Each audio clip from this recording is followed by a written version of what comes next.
What's up, my beautiful people? Welcome back to another episode of See It Through My Eyes. I'm your host, Richie, here with Finland Finland. and Stan the Man. Hi. Today, we're going to be reacting to a video from Mel Robbins. So go check out the entirety of the video. We're only going to be reacting to a portion of it. And we're going to be discussing the overall topic about self improvement. If you guys haven't checked her out, go check her out. Real good motivational speaker. Does a lot of content when it comes to self growth. And I think she's very insightful. And if you haven't already, support us by hitting that subscribe button. Help us as we continue to grow and move forward with our mission to bring some self growth to people. I need a new intro there. And if you also haven't, make sure that you like and share. But with that being said, let's get right into it. Welcome back. My name's Mel Robbins. I'm so excited you're here because we're talking about the road trip called life, how you navigate it, how you chart a new course, picking the proper destination to go to next, and most importantly, having the kind of attitude that the best years of your life are on the road ahead. And at any single moment, you can make a decision to take the wheel of your life and turn it in a new direction. Well, I got to hit you with some research. Because particularly when you're exhausted and overwhelmed and it feels like something needs to give, guess what? We tend to feel like we just need a break from it all. But the research proves something very counterintuitive. Because when you're overwhelmed like McKenna is, when you're feeling checked out, blah, you're on autopilot, cruise control, you're just kind of zoned out in life, do you know what you need? You need engagement. You need to add energizing activities to your schedule. And when you do that, something miraculous happens. You feel like you have more time. I know this is bananas, but let me just kind of unpack this study for you. This was done by Laura Vanderkam. She writes about it in this essay in the New York Times. There's a better way to reclaim your time than quiet quitting. She did a study in 2021 where she worked with super busy people just like you who feel exhausted and tapped out. The people in her study said things like, life feels very chaotic with so many different balls in the air. Same. My work to-do list is never ending. I bet you can relate to that. Or how about this one? I need a few more hours each day in order to have time to just manage my family and my life. Wouldn't that be nice? Well, what she did over the course of 9 weeks, this is really interesting. Instead of asking people to scale back or have better boundaries between work and life, you know what she taught them to do? She taught every one of these folks that are as busy and as burnt out as you that you need to add something. Whether you're building in regular physical activity or you're building in a new little adventure or you're putting something that requires effort, but it's meaningful to you, that you choose action over no action. So, for example, instead of just passing out on front of the couch and watching your favorite series, pick up a book and read a novel instead. She also introduced people as busy as you to this principle of take one night for you. And that just means commit for a few hours once a week to doing something you enjoy. It can't be work related, not with your family, but just for a few hours each week. Instead of doing less, add something in. Join a choir, a softball team, and something that makes you. And here's what's amazing about it. When it's something you're interested in doing, even though you look at your schedule right now and it's a giant Jenga puzzle and you're like, I cannot add one more thing to this thing, baloney, you can. Because when you sign up for something that matters for you, you commit to doing it. It nudges you to figure out the logistics, to arrange the childcare, to get your spouse or a friend or a family member to cover for you, even if life feels so busy that you can't even contemplate such a thing right now. And it works. It works. The participants in her studies, believe it or not, even though their schedules when they began the study were just as overwhelming as yours, when they committed to doing something literally like just singing in the church choir, you know what they reported? that their time felt more abundant. This is the Disney effect that I'm talking about. This is like picking your head up out of a monotonous part of the road trip and seeing, oh, wow, every minute we're getting closer and closer to Yellowstone. Oh, wow. I got church choir this week. I got my pickup soccer league this week. I got the tutoring that I'm going to do as a volunteer this week. It re energizes you. And in fact, people even reported making more progress at work, finding more time with their family. They had an increase of energy and engagement that spilled out into all areas of their life. You know, the fact is, we all have the same 168 hours every single week. But here's the thing about time, and it's also true about the journey of life. Your relationship to time and your relationship to where you are in life is also about the stories that you're telling yourself. Your life is always going to be filled with to do lists. But when you add something that you actually want to do, that's the secret. Okay. So, for anybody who is a little confused about what the video is about, Granted, we were kind of talking over it. well, we also started kind of midway through the video, but the reason why I picked it out is because of the two studies that she's going to discuss. The first one, as she was mentioning about how people feel when obviously being an adult, and how even if you're in high school, if you have a very busy schedule and you feel like you have all these obligations but no fun time, if you want to put it like that, then you feel like you're not doing anything significant with your life. And even though you know you are, because you obviously have to pay bills, you want to eat, obviously, you have to pay mortgages, you have to pay whatever responsibility you might have. That it is important, and that study has proven it, that it is important to also include some sort of activity that you are passionate or at least you enjoy. So that's what she was saying, finding an activity that's pretty engaging into your life. Like the example she gave was joining a choir and all that. So um what do you guys think? She's very right. I feel like if you have like a mundane schedule, right? Even for me, Mm, it's like I have a mundane schedule, and I know as of right now, I try to do my best to go out on walks for a bit, each time going like a block further than I usually would. mm, It's such a nice feeling because it's like you're doing something new, and then for me, it's like I'm getting to discover like new areas that I've never been to, at least in my neighborhood, mm, and I get a break from like the mundaneness of like life, like chores or work, you know. And I could see why it reported like positive feedback to people, at least in those studies. It makes sense. mm. Yeah. There's a there's a difference between being productive and then just being busy. And I think that kind of needs to get like clarified a bit where there's people who do just have, set schedules, of course, obligations, the grind, life, all of that. You got to do what you got to do. Like there's nothing wrong with that. But then it makes sense that you don't really feel like that's where that space of there's got to be more.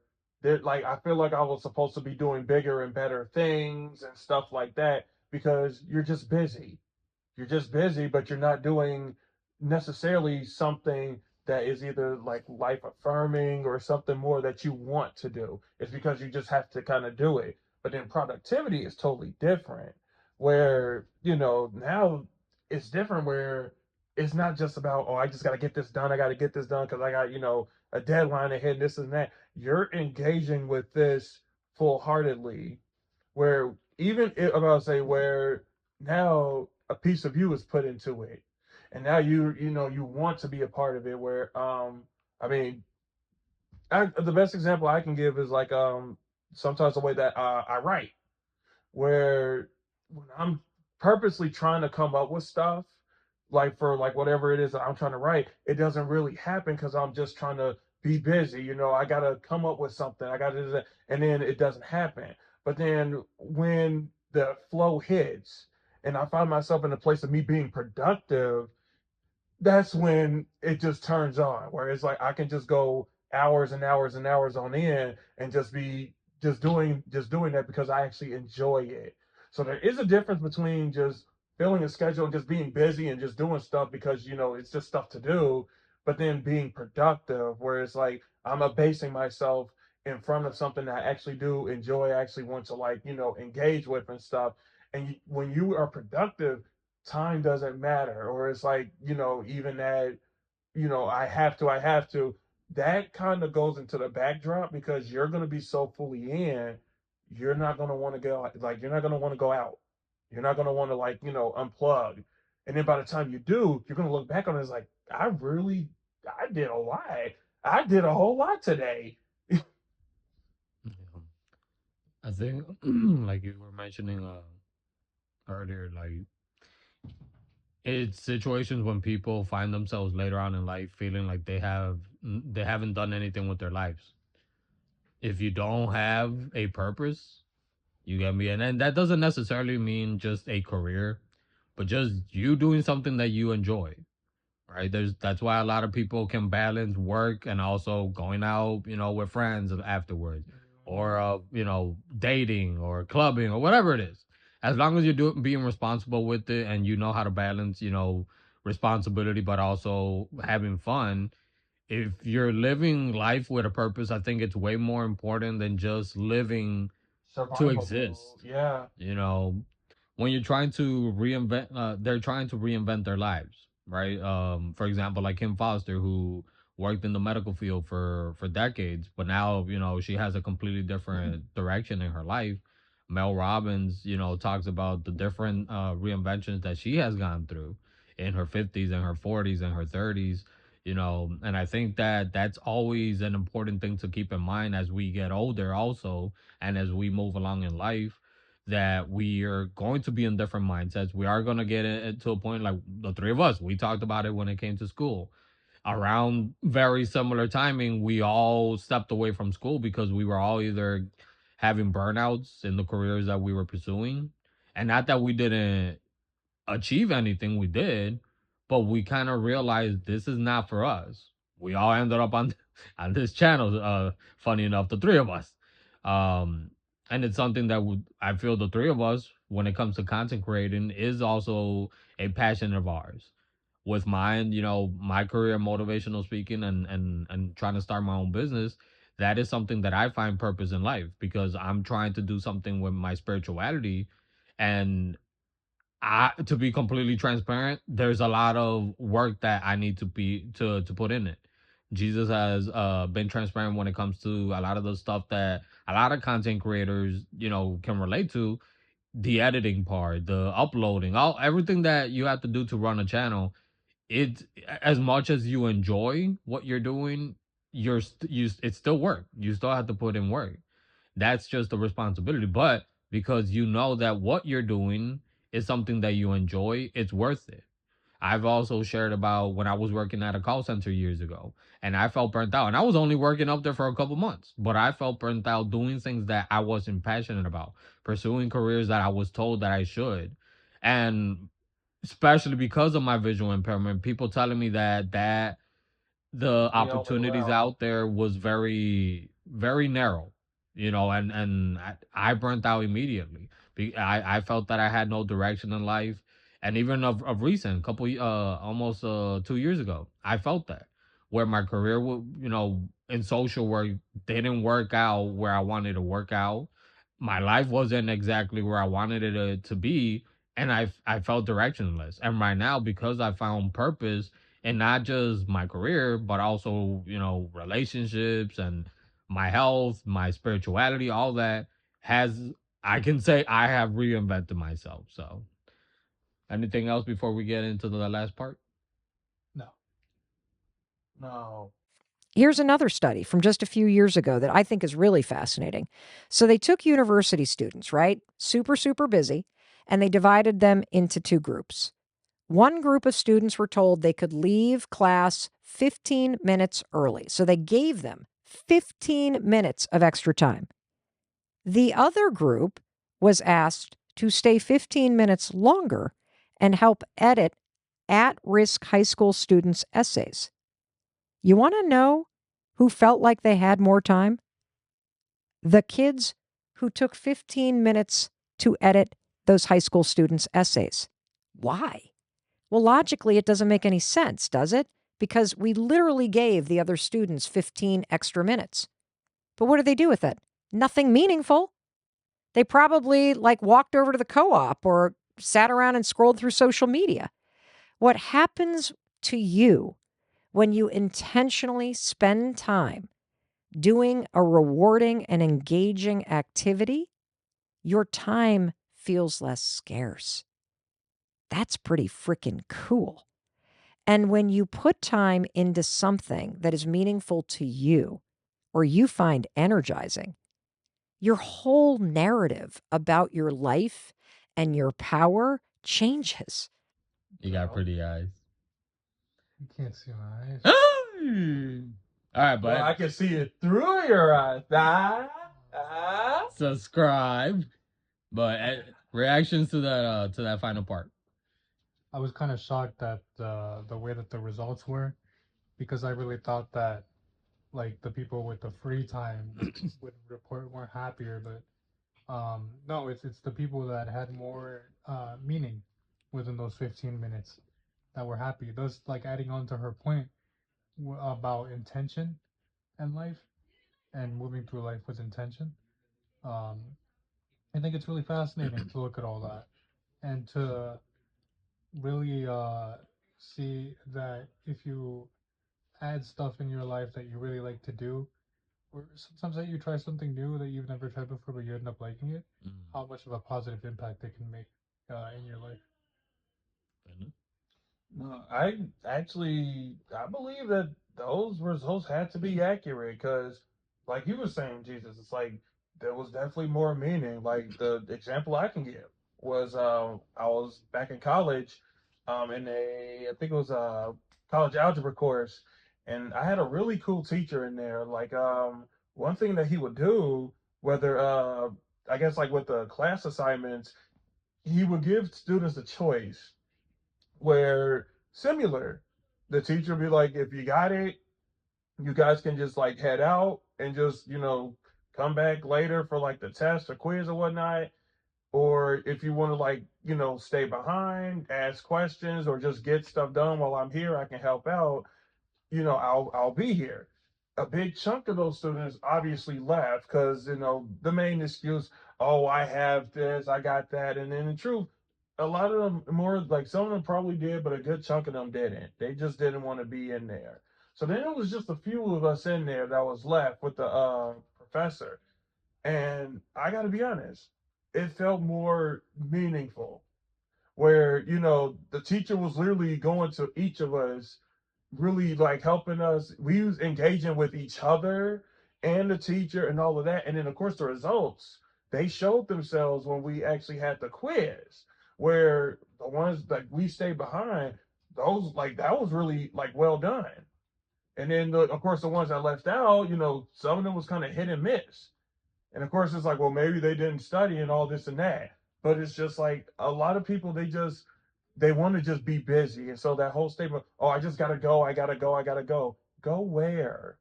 There's nowhere really to go. It's just like those people that sometimes just be in a quick rush to just either get home or something, and they make a big fuss that they're not, I got so much to do. And it's like the only thing that's waiting for you is just the couch to meet your butt, and then maybe just like Netflix watching you sleep essentially. That's not really meaningful. But it's like when you put something meaningful to that time, whether it's like you said, like doing something new, like learning a like instrument. Like for me, like I'm still learning how to like play the bongos, or just dabble into something different. Then your time is spent. Where it's like now it does have meaning, and like you feeling more life affirmative versus just, all right, well, I'm out of class, I'm out of work early, or I got vacation time. What do I do with it? You know, because some people be in that like space too, where they have time off, but then the question is like, what are they going to do? And immediately the first thing they say, I'm going to do blah, blah, blah, like A, B, and C. They have a whole list, and then it boils down to them just sometimes just being in the house, really doing nothing.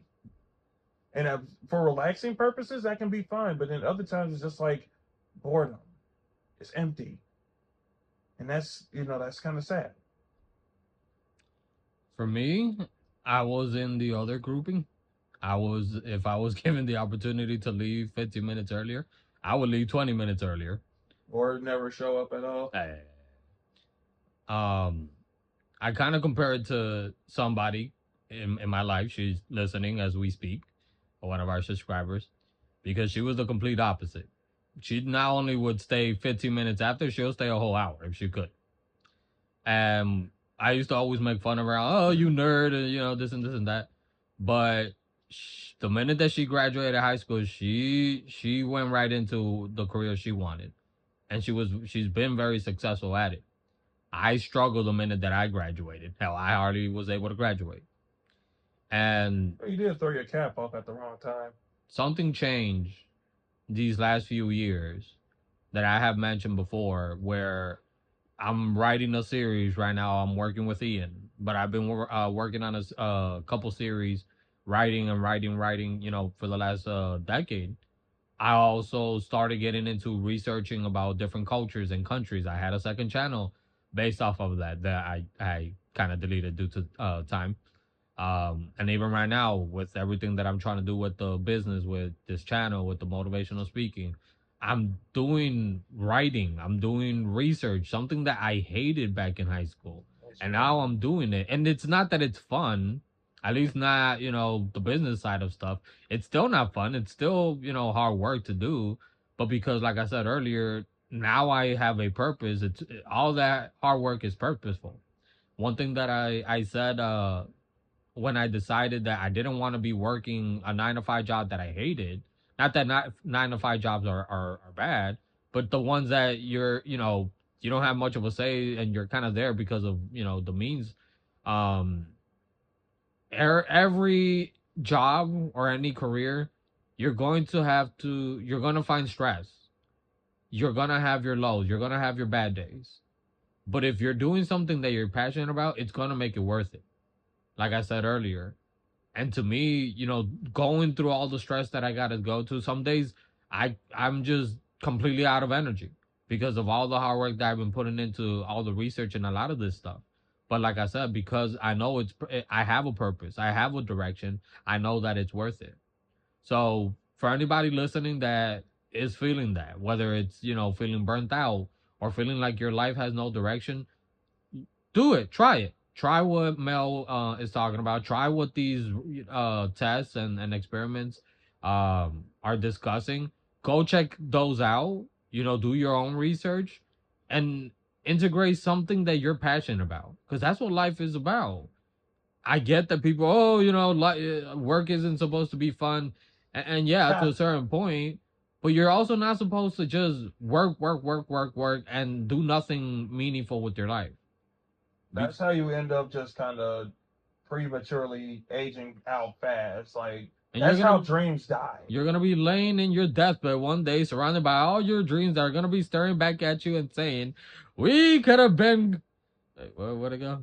Uh-huh. No, no, you're out here now, so you We either could have swim or coached drown. you, but now, go check out Les Brown. Shout out to him. But anyway, but seriously, try adding something that you enjoy, something that you're or that you want, maybe join a club or a class that you want to try, a salsa class that you want to learn, Zumba. dance, or a salsa class that maybe you want to eat salsa. I don't know, just do something that you're passionate about, you know, Uh, and add purpose to your life. yeah.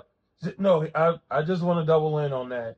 Ricky said add purpose to life. I think sometimes we get a little bit confused where we're just waiting for purpose to just walk into our lives. It's just like I'll just be here, it's going to show up, it's going to find me and stuff like that. And I'm not going to lie, maybe in some cases for some people that did happen.